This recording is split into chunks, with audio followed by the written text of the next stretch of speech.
Hi යාළුවනේ මම තරුෂ පෙරේරා. ඔයාගේ ජීවිතේ මේ කාරණා දෙක කවදාවත් අමතක කරන්න එපා. පළවෙනි එක ඔයා පහු කරගෙන ආපු ඔයාගේ අතීතය.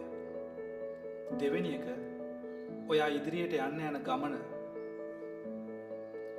අතීතය කවදාකවත් අමතක කරන්න එපා. ඒ ගමන තමයි ඔයාට අමාරුකම් දුන්නේ. වේදනා, කඳුළු, අවමානය දුන්නේ. නමුත් ඒ ගමන තමයි ඔයාට ජීවිතයේ වටිනාම පාඩම් ඉගැන්නුවේ. ඔයා ජයගත්ත තැන්, ඔයා පැරදුන තැන්, ඔයා නැවත නැගිටපු හැටි, මේ සියල්ල එකතු වෙලා තමයි ඔයා කවුද කියන එක හඳුනාගත්තේ. ඒ නිසා අතීතයේ ලැජ්ජාවක් කරගන්න එපා. ඒක ඔයාගේ ශක්තිය. දෙවෙනි එක, ඔයා යන්න යන ගමන කාටවත් කියන්න එපා. ඔයාගේ හීන, අරමුණු, අභිමානයන් කවුරුත් තේරුම් ගනී කියලා හිතන්නත් එපා.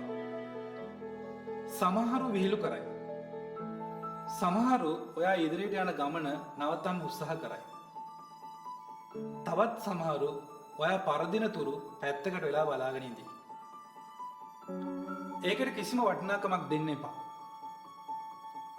ඔයාගේ අරමුණ මොකක්ද කියලා ඔයා දැනගෙන හිටියොත් ඇති. අනිත් අයට කියන්න ඕනේ නෑ. ඔයා ජයගත්ත දවසේ ඒ ජයග්‍රහණය තමයි ඔයාගේ එකම පිළිතුර. ඔයාගේ ගමන නිහඬව පටන් ගන්න. ඒ ගමන දවසක කතා කරයි. ඔයාට good luck.